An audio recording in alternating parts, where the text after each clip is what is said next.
You're pulled over on a dead quiet stretch of highway at 2 in the morning. The officer tapping his heavy flashlight against your window doesn't want your license. He wants your dignity, your freedom, and the cash hidden in your trunk. He smiles like a predator toying with its prey in the dark, completely unaware that the man gripping the steering wheel isn't a helpless victim. He's an undercover internal affairs detective with a wire taped tight against his chest, and he's about to tear the corrupt officer's life apart, brick by agonizing brick. The dashboard clock glowed a faint hollow blue. 1:51 a.m. Detective Ethan Calder adjusted his grip on the worn leather steering wheel of the 2014 Chevy Impala, feeling the faint rhythmic vibration of the tires humming against the cracked asphalt of State Route 142. This particular stretch of road wound through the dense, pine-choked borders of Pine Hollow County, Georgia, a notorious dead zone. No streetlights, no gas stations, no cell service for miles in any direction. It was the perfect place for a predator to hunt. Ethan glanced at the rearview mirror. Nothing but absolute swallowing darkness. He pressed 2 fingers against his collarbone, feeling the subtle, hard ridge of the microtransmitter sewn into the lining of his faded denim jacket. "Radio check. Control. You still with me, Donovan?" Ethan murmured, keeping his lips barely moving, eyes locked on the empty road ahead. A moment of static crackled in the tiny earpiece hidden deep in his right ear canal, followed by the gravelly voice of Captain Frank Donovan. "Read you loud and clear, Ethan. We're holding a parallel course on Interstate 85, about 6 miles north of your position. GPS tracker is solid. Vitals look good. Heart rate's sitting at 84. Try to relax." "I am relaxed, Cap," Ethan replied, though he could feel the familiar icy knot tightening in his stomach. It wasn't fear, exactly. It was the heavy, suffocating anticipation of the performance he was about to give. "Just remember the profile," Donovan warned, his voice taking on a sharper, purely professional edge. "We need him to initiate contact. We need the constitutional violations clear as day, and we need the extortion on tape. Do not guide him. Let him dig his own grave." "Understood." Ethan was a 15-year veteran of the Georgia State Patrol, the last 6 spent in the murky, universally despised trenches of internal affairs. He had busted cops for skimming evidence, padding overtime, and tipping off cartels. But Operation Nightshade was different. It was personal. For the past 14 months, a frightening pattern had emerged from Pine Hollow County. Black and Hispanic drivers, usually traveling alone, were being pulled over for phantom traffic violations. What followed was always a masterclass in psychological terror and illegal search and seizure. The deputies would claim they smelled marijuana, tear the cars apart, and seize any cash they found under the guise of suspected narcotics proceeds. A gross abuse of civil asset forfeiture laws. If the drivers protested, they were threatened with felony drug trafficking charges, despite no drugs ever being found. Most victims were out of state, terrified, and lacked the resources to fight a corrupt county sheriff's department. They surrendered their money to keep their freedom. The primary target of the sting was Deputy Carl Brennan. Brennan was a local legend for all the wrong reasons. A hulking second-generation cop with a jawline like an anvil and a reputation for brutal efficiency. His arrest statistics were phenomenal, his conviction rate was abysmal, and his personal bank accounts were inexplicably flush. 3 formal complaints had been filed against him in the past year. All 3 had mysteriously disappeared from the Pine Hollow County Records Department. Ethan was driving the perfect bait car. The Impala was registered to a fictitious identity, Jason Mercer, a freelance graphic designer from out of state with no criminal record, but a suspended license from 5 years earlier. Just enough to make a cop look twice. In the trunk, secured in a battered gym bag, was $18,000 in marked sequential $50 bills. Ethan tapped the brakes as he rounded a sharp, blind curve. The speedometer dipped from 60 to 55, exactly the speed limit. Approaching mile marker 38, Ethan whispered. This is his usual hunting ground. Copy that. We are holding position. The cavalry is on standby. The road straightened out. Ethan drove in silence for another 3 minutes. The only sounds were the drone of the engine and the wind whipping past the windows. Then it happened. It started as a faint glimmer in the rearview mirror, tucked into the thick brush of the median. A silhouette of a Dodge Charger, blacked out, engine idling. As Ethan drove past, the Charger lurched forward, its headlights flicking on like the sudden opening of a beast's eyes. Ethan's pulse spiked. I've got a tail, unmarked Charger. He just pulled out from the tree line. Maintain your speed, Ethan, Donovan said, his voice taut. Do not give him an inch of real probable cause. Ethan kept the needle perfectly aligned with the 55 mark. His hands were at 10 and 2. He made sure he was perfectly centered in the lane. For 2 agonizing miles, the Charger rode his bumper so close, Ethan could see the aggressive grill in his rearview mirror. The officer was running the plates. He was looking at the out-of-state registration. He was looking at the silhouette of the driver. Ethan gripped the wheel. He knew the psychology of the corrupt stop. Brennan was trying to rattle him. He wanted Ethan to tap the brakes, to swerve slightly, to give him the flimsiest excuse to hit the lights. Ethan held steady. He was a stone. Suddenly, the interior of Ethan's car was flooded with blinding, strobing bursts of red and blue. The piercing chirp of the police siren cut through the silent night. Showtime, Cap, Ethan said softly. He's lighting me up. We are recording audio and video from the dash, the dome, and your wire. Stay in character, Jason. Let him hang himself. Ethan engaged his right turn signal, slowing the Impala down smoothly, and guided the car onto the loose gravel of the narrow shoulder. He threw the transmission into park, turned off the engine, and rolled down his window. He placed both hands firmly on the steering wheel, exactly as any nervous civilian should. In the side mirror, he watched the heavy door of the Charger swing open. Deputy Carl Brennan stepped out into the humid night air. Brennan didn't approach immediately. He stood behind the open door of his cruiser for a long, calculated moment, letting the isolation of the dark highway and the blinding strobe lights do the initial heavy lifting of intimidation. It was a power play designed to make the driver sweat, to make them feel entirely at the mercy of the badge. Ethan watched him in the side mirror. Brennan was a big man, pushing 240 pounds, wearing a tailored tactical uniform that looked more suited for a military raid than highway patrol. He adjusted his heavy-duty belt, resting his right hand casually near the grip of his Glock 19, and finally began his slow, deliberate walk toward the Impala. As Brennan passed the trunk, Ethan heard the unmistakable tap of the officer's heavy flashlight against the taillight. A textbook maneuver to leave fingerprints on the vehicle, but done with a sharp, aggressive force that rattled the plastic casing. Brennan stopped just behind the driver's side door, staying out of the direct line of sight. He clicked on a high-lumen tactical flashlight and immediately shoved the blinding beam directly into Ethan's eyes. Ethan squinted, turning his head slightly, raising a hand to shield his face. "Officer, is there a problem?" he asked, dialing his voice to a perfect blend of polite confusion and underlying anxiety. "Keep your hands on the wheel where I can see them, boy," Brennan commanded. His voice was a deep, gravelly drawl, dripping with unearned authority and condescension. The word boy wasn't an accident. It was a calculated microaggression. A verbal chain slipped around Ethan's neck in the first 5 seconds of the interaction. Ethan slowly lowered his hand and gripped the wheel tightly. "Yes, sir. Sorry. The light is just really bright. License, registration, and proof of insurance. Hand them out the window."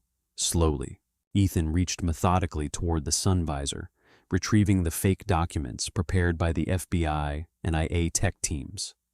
He kept his movements smooth and telegraphed, pulling a worn wallet from his back pocket to extract the license. He handed the small stack of papers out the window into the darkness. Brennan snatched them. The beam of the flashlight dropped from Ethan's face to the documents.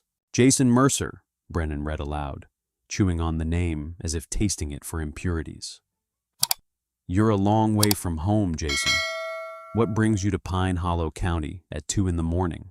"I'm just passing through, officer," Ethan said, his voice trembling slightly. A masterful piece of acting. "I'm driving down to Atlanta to see my sister. She's having surgery tomorrow. I wanted to beat the morning traffic." Brennan scoffed, a wet, dismissive sound. He leaned in closer to the window. Ethan could smell the bitter tang of stale coffee and chewing tobacco on the man's breath. "Atlanta, right. You know how fast you were going back there, Jason?" "I believe I was doing exactly 55, sir. I had my cruise control set." "You believe wrong," Brennan said flatly. "I clocked you at 68 in a 55, swerving over the center line, too. You've been drinking tonight, Jason?" Lie number 1, Ethan thought. The dash cam data would prove he hadn't drifted an inch, and the GPS telemetry would confirm his speed down to the decimal. "Keep digging, Carl." "No, sir, not a drop. I've been driving for 6 hours. I'm just tired, but I haven't been drinking." Brennan leaned further in, his head practically crossing the threshold of the window.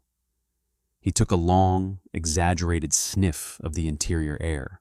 "That's funny," Brennan said, his voice dropping to a menacing whisper, "because I'm smelling a very distinct odor coming from this vehicle. Smells like unburned marijuana." There it was, the golden ticket, the fabricated probable cause that allowed corrupt cops to bypass the Fourth Amendment and tear a citizen's life apart. "Sir, that's impossible," Ethan protested, letting panic edge into his tone. "I don't smoke. There are no drugs in this car, I promise you." "Are you calling me a liar, Jason?" Brennan's hand dropped from the roof of the car to rest squarely on the butt of his sidearm. The implicit threat of lethal violence hung heavily in the humid night air. "No, sir, not at all," Ethan stammered, raising his hand slightly off the wheel. "I'm just saying I don't know what you're smelling. Maybe it was a skunk on the road." Brennan didn't smile, but his eyes gleamed with the thrill of the hunt. He had his victim cornered. "Step out of the vehicle." "Officer, please. I'm just trying to get to the hospital." "I said step out of the damn vehicle. Now!" Brennan barked, yanking the driver's side door open with violent force. "Keep your hands where I can see them." Ethan unbuckled his seatbelt with trembling fingers and stepped out onto the gravel. The night air was stifling, heavy with the scent of pine and exhaust. "Turn around, face the car, put your hands flat on the roof and spread your legs." Ethan complied. He felt Brennan's heavy hands grab his hips, kicking his legs further apart with the toe of his combat boot. The pat-down was aggressively invasive, Brennan's hands roughly checking Ethan's pockets, his waistband, running up his inseam with unnecessary force. He found Ethan's wallet and cell phone and tossed them onto the roof of the car. He did not detect the wire taped flat beneath Ethan's sternum. "You got any weapons on you? Any needles that are going to stick me?" Brennan demanded, breathing heavily into Ethan's ear. "No, sir, nothing. Go sit on the bumper of my cruiser. Do not move. If you move, I will consider you a threat. Do you understand?" "Yes, sir." Ethan walked back toward the flashing lights of the police car. He sat on the cold steel of the push bumper, illuminated by the headlights, perfectly framed for the dash cam of Brennan's own vehicle. Through the earpiece, Donovan's voice was a steady, calming anchor. "We got it all, Ethan. The fake speed, the phantom weed smell. The stop is entirely illegal. We're just waiting for the shakedown." Ethan watched as Brennan began the search. The deputy didn't even bother calling in for a K9 unit. He didn't need one. He was operating on the absolute certainty that the man sitting on his bumper was too terrified and powerless to ever challenge him in a courtroom. Brennan started with the driver's seat. He tore everything apart. He ripped the contents of the glove box onto the floorboards. He pulled the center console up with enough force to crack the plastic hinges. He pulled the back seat cushions forward, his flashlight beam darting erratically through the interior. For 10 full minutes, Brennan dismantled the Impala. When he found nothing in the cabin, he walked around to the trunk. He popped it open. Ethan tensed. The trap was about to spring. Brennan leaned into the trunk. Ethan watched the deputy's broad back freeze. Slowly, Brennan pulled the battered gym bag out of the trunk and set it on the asphalt. He unzipped it. Even from 20 feet away, Ethan could see the exact moment the greed hijacked Brennan's nervous system. The officer's flashlight illuminated the thick, tightly bound stacks of $50 bills. $18,000. To a corrupt cop, it was a lottery ticket sitting on the side of the highway. Brennan stared at the money for a long time. He zipped the bag back up, picked it up, and walked slowly toward Ethan. His demeanor had completely changed. The aggressive bark was gone. In its place was a chilling, quiet menace. Brennan stopped a few feet from where Ethan sat on the cruiser's bumper. He dropped the gym bag onto the gravel with a heavy thud. The strobe lights painted the deputy's face in alternating flashes of demonic red and cold blue. He crossed his arms, staring down at Ethan with a look of absolute predatory triumph. "Well, well, well, Jason," Brennan said, his voice smooth, almost conversational. "Look what we have here. You want to explain to me why you're driving around in the middle of the night with a bag full of cash in your trunk?" Ethan looked up, feigning utter terror. He let his shoulders slump. "Officer, please. That's my life savings. I'm a freelance designer. I do cash jobs. I was bringing it to Atlanta to help pay for my sister's medical bills. The hospital needs a deposit." Brennan let out a low, humorless chuckle. He shook his head slowly, acting out a pantomime of pity. "Medical bills? That's a good one. That's real creative, Jason. But you and I both know that's a lie. It's the truth, I swear to God." "Don't bring God into this, boy," Brennan snapped, his eyes hardening. "I've been doing this job a long time. People who do honest work put their money in a bank. People who traffic narcotics. People who move weight up and down the I-85 corridor. They carry duffel bags full of banded 50s. I don't sell drugs. You searched my car. You didn't find any drugs." "I didn't find any drugs yet," Brennan corrected, stepping closer, looming over Ethan. "But I found the proceeds, and under state law, I have the authority to seize any assets suspected of being involved in the drug trade. That money is now property of the Pine Hollow County Sheriff's Department." Ethan's heart hammered against the wire taped to his chest. "Say the words, Carl. Give me the extortion." "You can't do that," Ethan cried out, standing up from the bumper. "That's $18,000. That's everything I have. You're robbing me." Faster than Ethan could blink, Brennan's hand shot out, grabbing a handful of Ethan's jacket and violently shoving him backward. Ethan's spine slammed hard against the grill of the police cruiser. Brennan pressed his forearm against Ethan's collarbone, pinning him, leaning in so close their noses almost touched. "Listen to me very carefully, you piece of shit," Brennan hissed, dropping all pretense of being a law enforcement officer. He was a thug with a badge, purely and simply. "I am not robbing you. I am enforcing the law. Now, the way I see it, you have two choices." Brennan lessened the pressure just slightly, letting Ethan breathe, but kept him pinned. "Choice number one," Brennan said softly. "I arrest you right now. I call a tow truck to impound your little Chevy. I charge you with felony possession with intent to distribute, and I lock you in a cell in the county jail.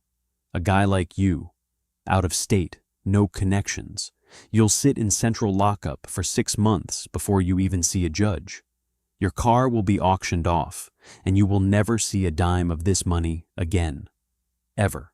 Ethan swallowed hard, looking at Brennan with wide, panicked eyes. "What's choice number two?" Brennan smiled. It was an ugly, crooked thing. "Choice number two is you recognize that you got caught slipping, but I'm feeling generous tonight. You sign a waiver abandoning this property. I put the bag in my trunk. You get back in your car. You drive your ass to Atlanta, and you thank whatever stars you pray to that you get to sleep in a bed tonight instead of a cage." In the command van 6 miles away, Captain Donovan slammed his hand on the desk. "Got him. We have the explicit threat and the extortion demand on tape. Clear as a bell. Ethan. Green light. Burn him down. Ethan didn't move immediately. He looked at the heavy hand pinning him to the car. He looked at the badge pinned to Brennan's chest, a symbol of trust that this man had weaponized to destroy innocent lives. Ethan thought about the dozens of victims in the case files. Single mothers, college kids, working men who had been terrified into giving up their hard-earned money just to survive an encounter with the law. The fear melted away from Ethan's face. The nervous tremble in his hands completely vanished. He straightened his spine, easily pushing Brennan's arm off his chest with a sudden, fluid display of strength that caught the deputy entirely off guard. Brennan stumbled back a half step, his hand immediately dropping to his gun. "Hey, I told you not to—" "Deputy Carl Brennan," Ethan said. His voice was no longer the trembling pitch of Jason Mercer. It was deep, resonant, and coded in absolute freezing authority. Brennan froze. The sudden shift in Ethan's demeanor was so jarring, so completely outside the script of power he was used to, that his brain struggled to process it. "What the hell did you just say?" Ethan reached into his left breast pocket. Brennan drew his weapon halfway from the holster, screaming, "Show me your hands! Show me your hands right now!" "Relax, Carl," Ethan said coldly. He pulled out a sleek black leather wallet and flipped it open, illuminated perfectly by the cruiser's headlights. The gold shield of the Georgia State Patrol Internal Affairs Bureau gleamed in the light right next to Ethan's real identification.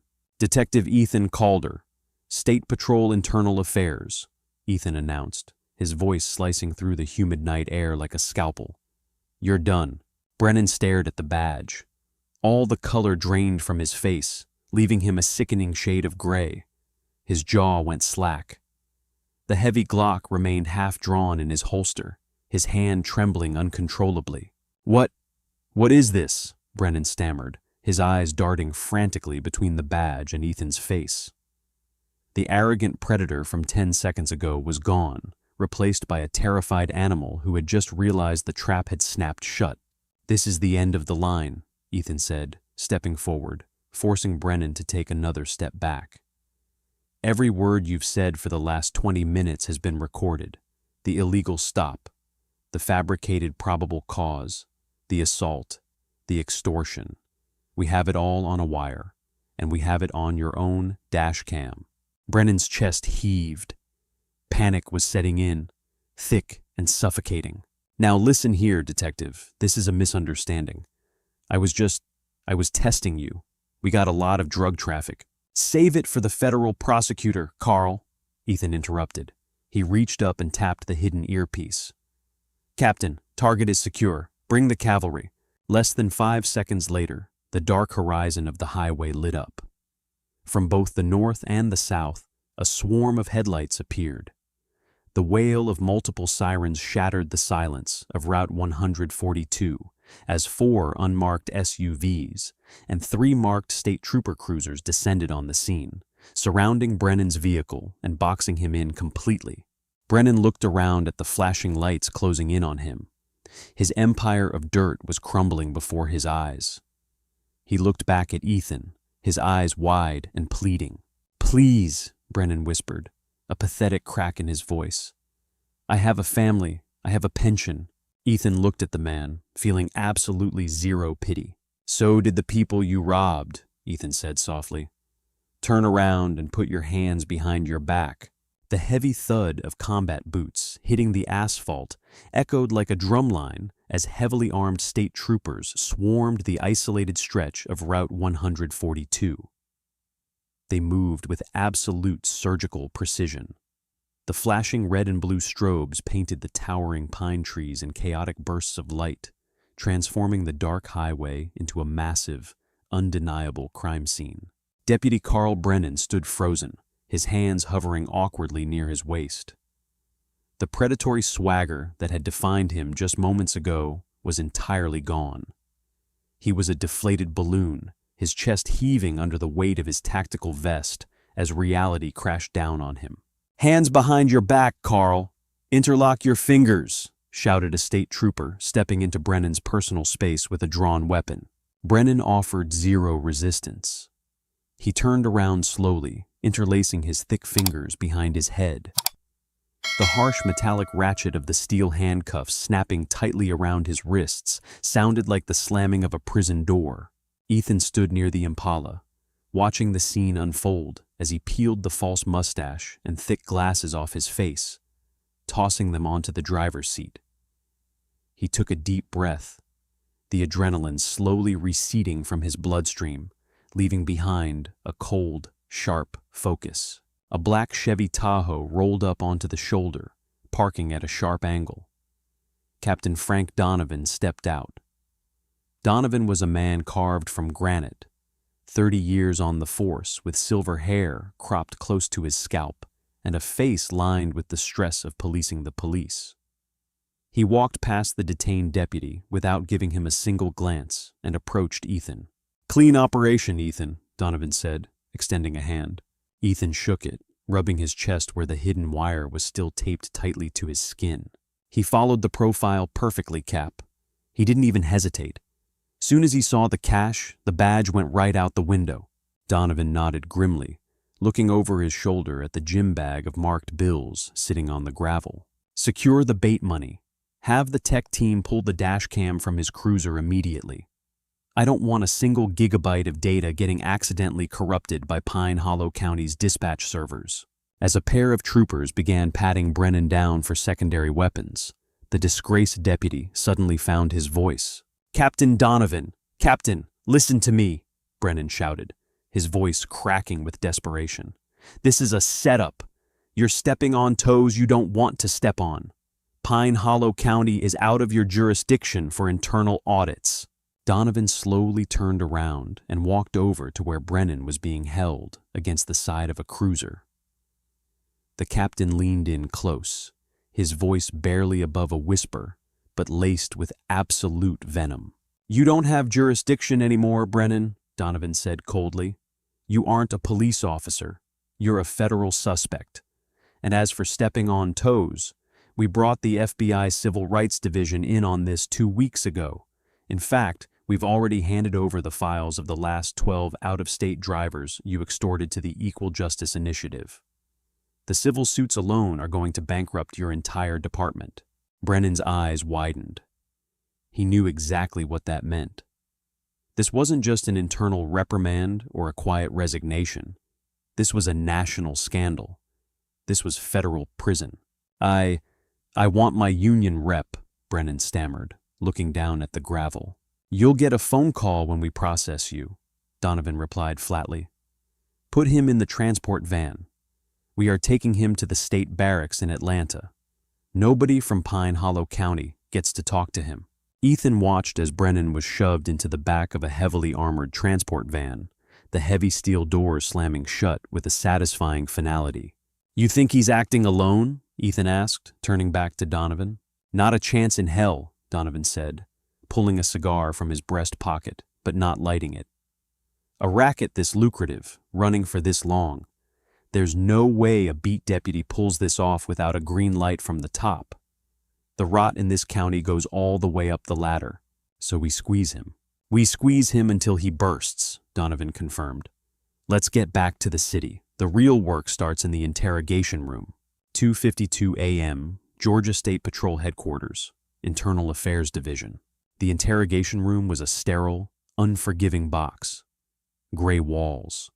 A stainless steel table bolted to the concrete floor. A single harsh fluorescent light buzzing overhead. Carl Brennan sat in a stiff metal chair, his wrists now cuffed to an eye bolt on the table. They had stripped him of his tactical belt, his badge, his gun, and his radio. Without the armor of his uniform, he looked remarkably small. The sweat had soaked through his gray undershirt, and his leg bounced with a frantic, nervous energy. The heavy metal door clicked open. Ethan and Captain Donovan walked in. They didn't slam files on the table. They didn't yell. They sat down opposite Brennan in total, suffocating silence. Ethan placed a small digital recorder on the table and pressed a button. "Choice number 2 is you recognize that you got caught slipping, but I'm feeling generous tonight. You sign a waiver abandoning this property. I put the bag in my trunk. Brennan flinched as his own voice filled the small room. The sheer arrogance of his extortion echoed off the concrete walls. Ethan hit the stop button. Federal Hobbs Act extortion, Ethan said quietly, ticking the charges off on his fingers. Deprivation of rights under color of law, armed robbery, official misconduct, wire fraud, since you used your police radio to run my fake plates. You're looking at a minimum of 25 years in a federal penitentiary, Carl. A cop in general population. You know how that ends. Brennan swallowed hard. I told you I want my union lawyer. Your union lawyer was informed of your arrest 20 minutes ago, Donovan said, leaning forward and resting his forearms on the cold steel. He asked what the charges were. When I told him we had you on a wire, extorting an undercover IA detective and seizing marked FBI cash, he said, and I quote, I'm not waking up at 3 a.m. to defend a suicide mission. He'll be here tomorrow afternoon. By then, the federal prosecutor will have already filed the indictment. Brennan's face fell. He was completely isolated. Here is the reality of your situation, Carl, Ethan continued, lowering his voice to a tone of almost surgical detachment. You are the little fish. You're the guy standing on the highway taking the risks. But we know $18,000 is a lot of cash to hide on a deputy's salary. We pulled your financials. You live in a modest house. You drive a 4-year-old truck. You don't have offshore accounts. So where is the money going? Brennan stared at the table, his jaw clenched so tight a muscle ticked violently in his cheek. We know you're kicking it up, Donovan said, playing the final card. You're a bagman. You collect the cash from the highway stops and you pass it up the food chain. We want the head of the snake. We want Sheriff Raymond Tate. At the mention of the sheriff's name, Brennan physically recoiled. You guys are crazy. Tate will bury me. He'll bury you. He owns the judges in Pine Hollow. He owns the county commissioners. You don't know what you're kicking over. I don't care who he owns in a Hicktown County court, Donovan fired back, slamming his palm on the table. The sudden noise made Brennan jump. This is a federal RICO case now. The FBI is drafting the warrants as we speak. If you go down protecting Raymond Tate, you are going to die in a cage in USP Atlanta. If you give him to us right now, I will personally call the U.S. attorney and secure you a plea deal. 5 years in a minimum security federal camp. You keep your life, but you have to give me the sheriff, and you have to give him to me tonight. Brennan looked back and forth between Ethan and Donovan. The silence stretched for an agonizing minute. He was doing the brutal calculus of a cornered criminal. Loyalty versus survival. Finally, Brennan let out a ragged, defeated breath. He slumped forward, staring at his handcuffed wrists. It's not just the highway stops, Brennan whispered, his voice hoarse. Ethan leaned in. Keep talking. The highway seizures are just petty cash, Brennan confessed, the dam finally breaking. Tate has a system. He targets immigrant-owned businesses, independent truckers, out-of-state minorities, people who are too scared of the system to fight back. We seize their cash, claim it's drug money, and funnel it into a discretionary county fund that Tate completely controls. Where is the cash kept before it's laundered? Ethan asked, his pen flying across a notepad. There's a drop, Brennan said, looking up at the clock on the wall. It read 3:07 a.m. Every Tuesday morning between 3 and 4 a.m., the deputies working the night shift are supposed to take the seized cash to a lockbox. Where? Donovan demanded. Not at the precinct, Brennan said, a bitter smile touching his lips. Tate is too smart for that. He keeps a private hunting cabin out near Lake Pine Hollow. There's a floor safe under the floorboards in the master bedroom. I was supposed to drop your $18,000 there tonight. If I don't show up by 4 a.m., Tate's second in command is going to check the safe. When he realizes I'm missing, they'll scrub the cabin clean and burn the ledgers. Ethan exchanged a sharp, electrified look with Captain Donovan. The twist had just elevated the stakes from a single corrupt cop to a ticking time bomb. You're sure about the ledgers? Ethan asked. Tate keeps meticulous records, Brennan nodded slowly. He wants to know exactly which deputies are earning their keep. Everything is in that safe. Cash, jewelry, ledgers, all the proof you need. Donovan stood up from the table, his chair scraping loudly against the concrete. He pulled his cell phone from his pocket. We have exactly 45 minutes before Sheriff Tate's people realize their bagman has been compromised, Donovan said, his eyes hard and focused. Ethan, gear up. We aren't waiting for the morning. We're raiding the sheriff's cabin right now. 3:25 a.m. State Route 219, en route to Lake Pine Hollow. The clock was merciless. They had less than 40 minutes before Sheriff Raymond Tate's second-in-command realized their bagman was missing and torched the evidence. The convoy consisted of 3 blacked-out Bearcat tactical vehicles and 2 unmarked FBI Suburbans, tearing down the winding, pitch-black county roads at 80 miles an hour. They drove without sirens and without flashing lights, guided only by night vision optics and the urgent, icy grip of adrenaline. Inside the lead vehicle, the tension was suffocating. Detective Ethan Calder sat shoulder to shoulder with Captain Donovan and the newly arrived lead of the FBI's Public Corruption Unit, Special Agent Grant Ellison.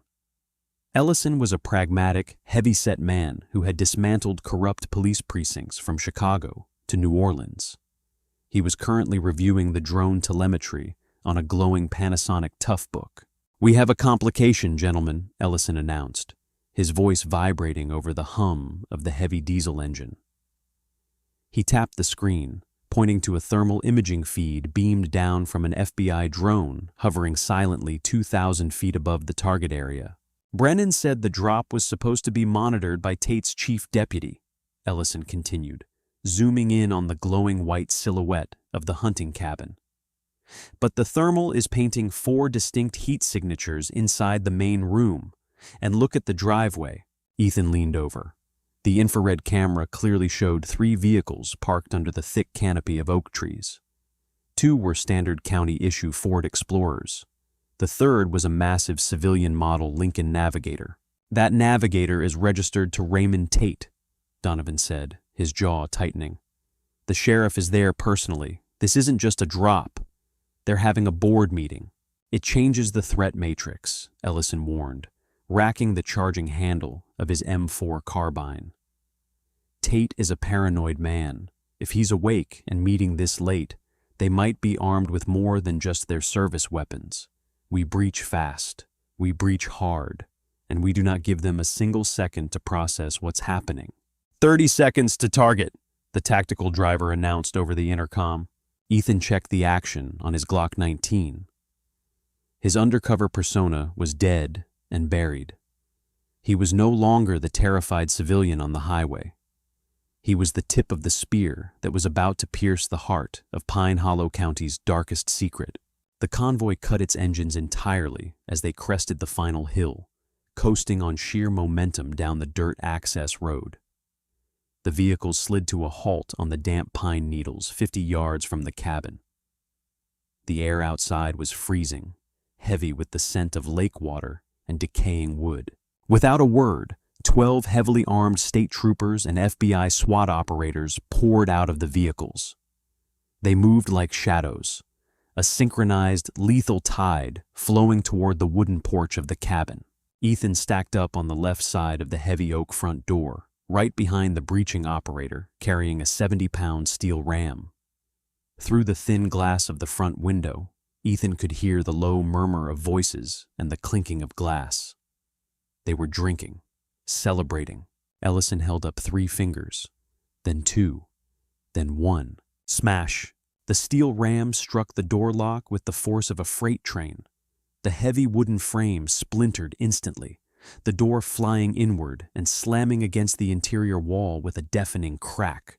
"Police! Search warrant! Let me see your hands! Do it now!" The tactical team flooded the room in a blur of Kevlar, laser sights, and screaming voices. Ethan pushed through the threshold, sweeping his weapon across the room. The scene inside the cabin was a grotesque tableau of pure, unchecked arrogance. The air was thick with the smell of expensive cigar smoke and spilled bourbon. Sitting around a large rustic poker table were 4 men. Sheriff Raymond Tate sat at the head, a glass of amber liquid frozen halfway to his mouth. To his right was his chief deputy, Vince Holloway. But it was the other 2 men that made Ethan's blood run cold. One was County Commissioner Harold Finch. The other was the Honorable Judge Samuel Drayton, the presiding magistrate of the Pine Hollow County Criminal Court. Spread out across the green felt of the poker table, stacked like casino chips, were dozens of banded bundles of cash. Passports, gold wedding bands, and confiscated Rolex watches were piled carelessly next to a half-empty bottle of Pappy Van Winkle. They were literally dividing the spoils of their victims. "Nobody move! Hands on the table!" Ellison roared, his rifle trained squarely on Sheriff Tate's chest. Panic erupted. Commissioner Finch let out a pathetic shriek, throwing his hands over his head and knocking his chair backward. Chief Deputy Holloway's hand twitched instinctively toward the holster on his belt. "Don't do it, Holloway!" Ethan shouted, closing the distance and pressing the muzzle of his pistol inches from the deputy's face. "I will drop you right here, hands on the table." Holloway froze, his eyes wide with sudden terror, and slowly raised his hands, placing his palms flat against the felt, right on top of a stack of stolen 50s. Sheriff Raymond Tate, however, didn't panic. He slowly lowered his bourbon glass to the table. His face was flushed with anger, his eyes narrowing into venomous slits. He looked at Donovan, then at the FBI windbreakers surrounding him. "You have made a catastrophic mistake, Donovan," Tate said, his voice a low, dangerous rumble. He didn't raise his hands. "I am the chief law enforcement officer of this county. You are trespassing on private property without jurisdiction." "Read the patch, Ray," Ellison interrupted, stepping forward and tossing a folded federal warrant directly into the puddle of spilled bourbon on the table. "This is a federal RICO raid. Your jurisdiction ended the moment you started using state highways to run an organized crime syndicate. Stand up and turn around." "I demand to make a phone call," Judge Drayton stammered, his face pale and sweating profusely. "I am a sitting judge. This is an outrage. I was just here for a friendly game of cards." "You're going to need a hell of a lawyer for that defense, Your Honor," Donovan sneered, gesturing to the troopers. "Cuff them all, strip their weapons." As the troopers violently zip-tied the wrists of the most powerful men in Pine Hollow County, Ethan walked past the poker table and headed straight down the short hallway toward the master bedroom. He knew the money on the table was just the tip of the iceberg. The real prize was beneath the floorboards. Ethan kicked open the door to the master bedroom. The room was sparsely furnished. A heavy timber bed, a dresser, and a large bearskin rug covering the center of the hardwood floor. Ellison and Donovan followed close behind. "Brennan said under the floorboards," Ethan said, grabbing the edge of the heavy rug and yanking it aside. There, perfectly flush with the oak planks, was a heavy steel trap door.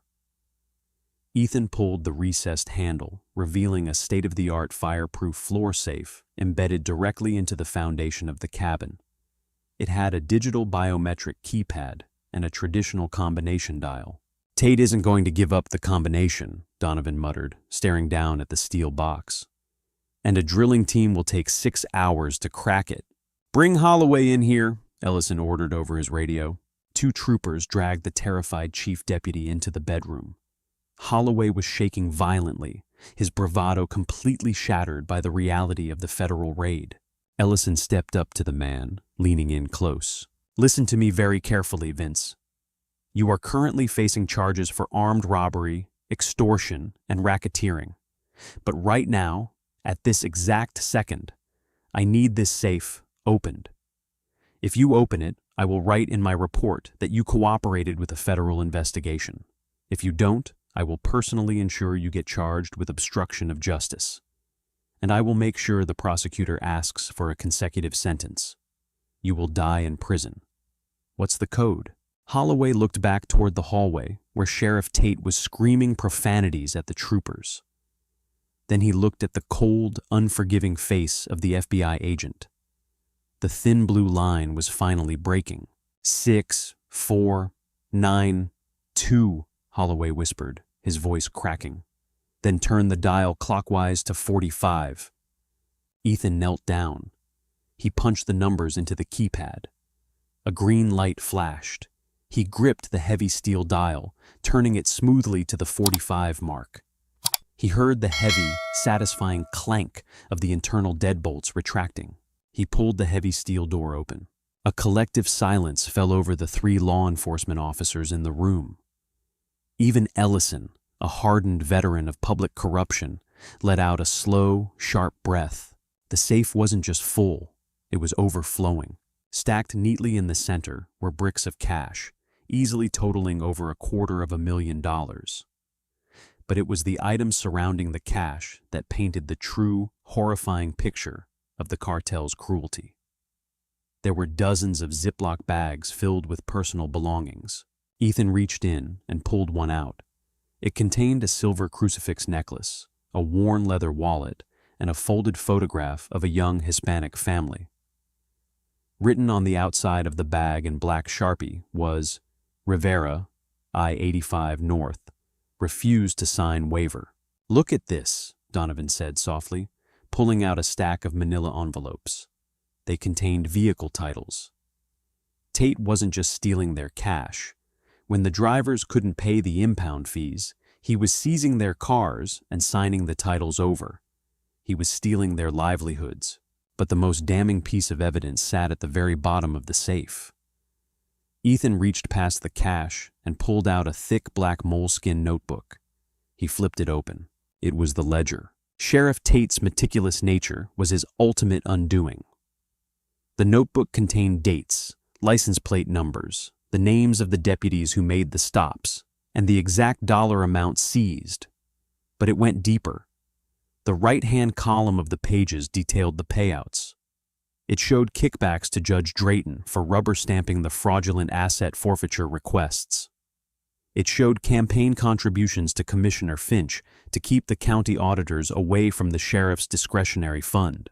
It was a master blueprint of systemic, weaponized racism and class warfare, funded entirely by terrorizing innocent citizens on the dark stretches of the highway.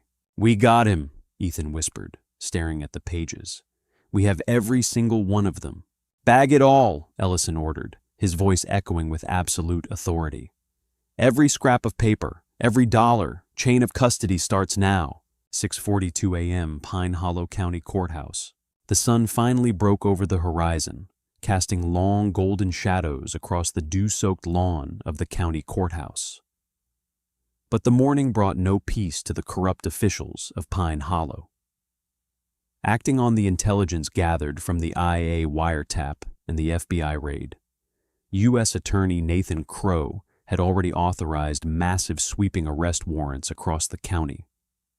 By dawn, 12 deputies involved in the highway shakedown ring had been dragged from their beds and placed in federal custody. Ethan stood on the steps of the courthouse, a cup of bitter black coffee in his hands, watching the media circus unfold.